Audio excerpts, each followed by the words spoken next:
조갑제 TV 시청자 여러분 안녕하십니까? 2024년 12월 3일 새벽 5시입니다. 지금 서울 용산구 한남동 윤석열 대통령 관저 앞에서는 아주 위험한 상황이 벌어지고 있습니다.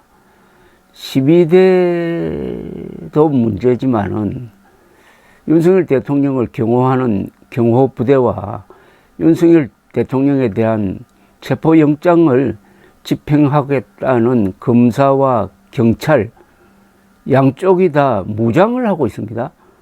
무장을 하고 있는 두 공적 기관이 윤석열 대통령의 신병 문제를 놓고 대치하고 있는 형국입니다. 이거는 정말 내전적 상황입니다. 윤석열 대통령이 결자 해지를 해야 합니다. 저는 걸어서 나와야 된다고 생각합니다. 절대로 현직 대통령이 끌려서 나오는 모습을 보이면 안 됩니다.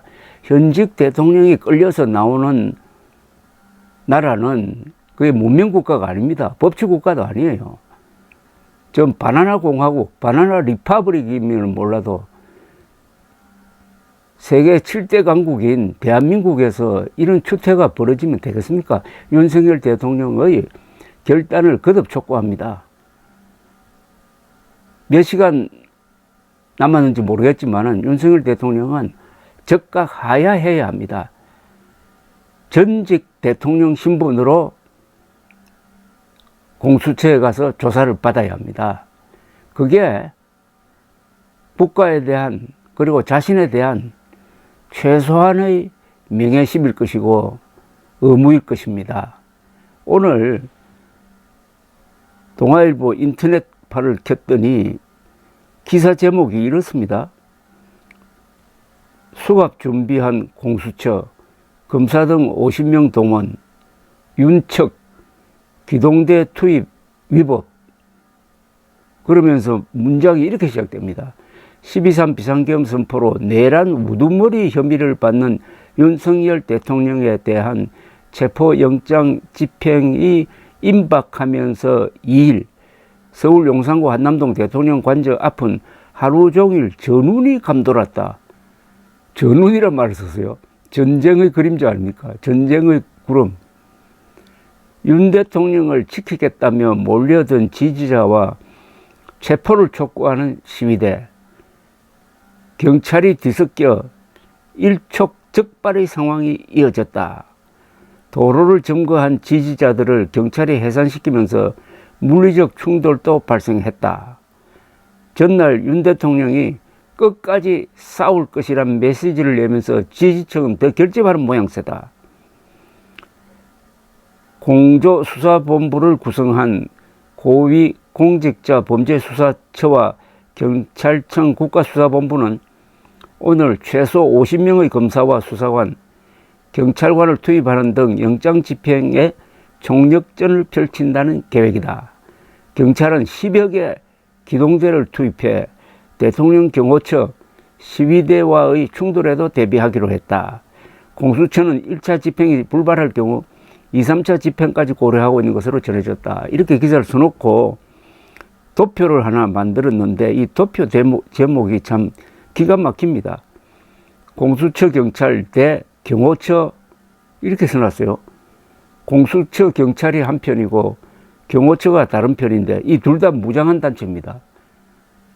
아니 대한민국 안에서 두 무장한 국가기관이 이렇게 정면 대결하고 있다면 이게 내전이 일어난 것 아닙니까? 아니면 내전적 상황이든지 21세기 대명천지에서 2025년의 새해 벽두 대한민국 서울에서 이런 일이 일어날 수 있습니까? 이런 일이 일어날 줄 누가 알았습니까? 윤석열 대통령 한 사람 때문에 이런 일이 벌어지고 있는 것 아닙니까? 동원 가능 인력, 동아일보에 따르면 이렇게 해놓고 고위공직자 범죄수사처와 경찰, 측은 공수처 소속 검사, 수사관 등 50여 명 투입, 관저 일대 시위대 통제할 기동대 10여 개, 1000명 이상 동원, 경찰 특공대 투입은 미정. 경호처의 경우는 어떠냐? 경호처의 대통령 최근접 경호 담당 인력 전원, 관저 주변 담당 55 경비단, 관저 외곽 경호 담당 202 경비단 등 투입 가능. 군대도 투입 가능하다고요? 아니, 군대가 윤석열 대통령 지키기 위해서 투입 가능하다고 이렇게 적어놨습니다. 한편 가능한 무장 수준 해놓고 고위공직 범죄수사처와 경찰은 경찰, 수갑, 포성, 경찰봉, 방패, 최루 유발 작용제와 분사기, 권총 휴대, 실탄 장착 가능, 특공대 투입 시 유탄 발사기 등 공용 화기도 가능, 그 다음에 거기에 맞서고 있는, 사실은 맞서고 있는지 아닌지는 모릅니다만은 경호처가 정당한 법 집행에 저항하면은 그것은 완전히 불법 행동을 하는 겁니다. 아니, 무장한 경호처가 정당한 합법적인 영장 집행에 저항하면은 그 자체가 반란 아닙니까? 가능한 무장 수준, 경호처 공무원, 권총 등 무기 휴대, 필요한 경우 실탄 장착 가능. 경비단 내 군 특공대는 기관총, 전술 차량 등 중화기 운용할 수 있음. 여러분, 아찔하지 않습니까? 어떻게 이런 일이 벌어집니까? 지금 영장 집행을 할 수밖에 없는 경우는 체포영장이 일단 발부되고 나서 기한 내에 영장 집행이 이루어지지 않으면은 재발급을 받아야 됩니다.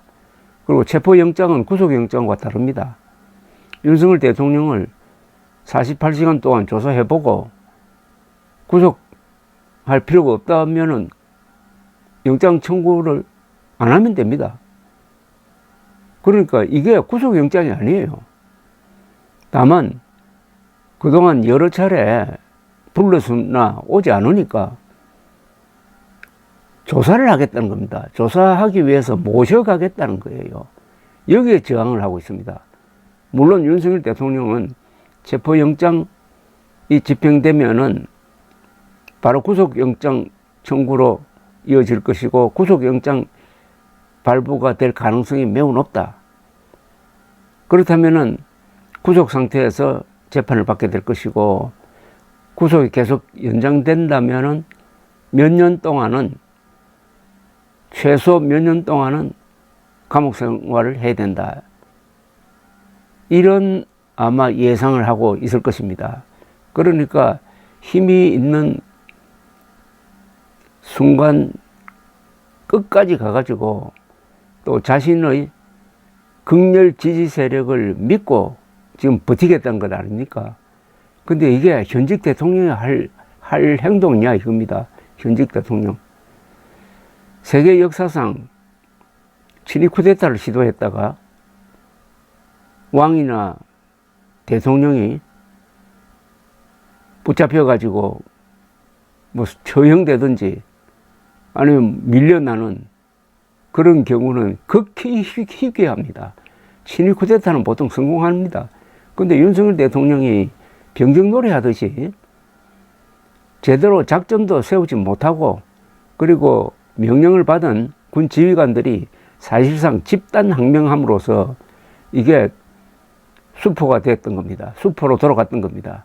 물론 국회의 해제 결의가 신속하게 나왔죠. 그러나 군 지휘관들이 문을 부수어서도 들어가서 또는 총을 쏴서라도 국회의원들을 끌어내라 하는 그런 지시를 이행하지 않은 겁니다. 그래서 피를 흘리지 않고 수습이 된 겁니다. 문제는 그 다음에 일어나고 있습니다. 그 다음 계엄 해제가 된 이후에 지금까지 아주 뒤죽박죽인 상황이 계속되고 권력 공백이 있고 그다음에 외국에서 한국을 어떻게 보느냐, 한국의 정치에 대한 신뢰가 계속 떨어지고 이게 장기간 계속되면은 경제에도 문제를 일으키고 하는 이런 상황은 이건 완전히 윤석열 대통령 책임입니다. 비상계엄령이 실패했으면은 그 결과가 어떻게 된다는지는 알아야 될 것 아닙니까? 목숨을 걸었어야죠. 목숨을 걸기 싫으면 안 했어야죠. 그리고 실패했으면은, 목숨 걸기 싫으면은 그 즉시 하야를 했어야 됩니다. 하야하기 싫으면은 2달 뒤에 하야한다든지 하는 예고를 했어야 됩니다. 그러지 않고 누가 봐도 끝까지 버티면서 탄핵, 헌법재판소의 탄핵 심판에 대응을 하고 수사는 거부하고 하다가 보니까 이 지경이 된 겁니다. 이 지경이 내전적 서울 한복판에 내전적 상황을 만들고 있는 사람이 윤석열 대통령이고, 이틀 전에는 지지자들을 향해서 쪽지를 줘가지고 나는 끝까지 싸우겠다, 더 힘냅시다, 이렇게 한 것 아닙니까? 이거는 정말 이게 바로 내란선동 아닙니까? 내란선동 아닙니까? 저는 윤석열 대통령에게 내란이란 말을 가능하면 안 쓰려고 합니다만은, 본인이 이렇게 버티니까 내란 우두머리란 말이 안 나올 수가 없도록, 그 어떤 동정도 불가능하도록 본인이 그렇게 만들고 있습니다. 두 번째 문제는 이 사람이 법률가 출신 아닙니까? 검찰총장 출신 아닙니까? 그런데 하는 짓은 지금 잡범 수준의 자기 보신 행위를 하고 있지 않습니까?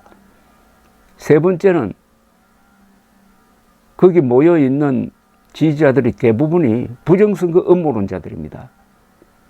아니, 지난 총선이 부정선거로 민주당이 이겼습니까?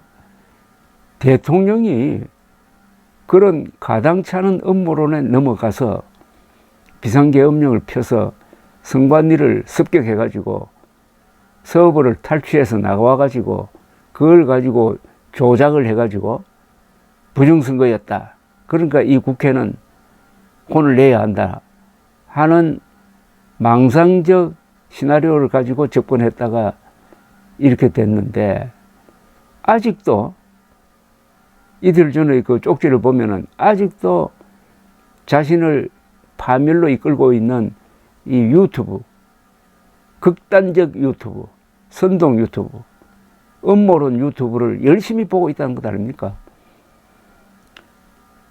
마지막, 국가를 위한 마지막 봉사는 윤석열 대통령이 하야하는 겁니다. 감사합니다.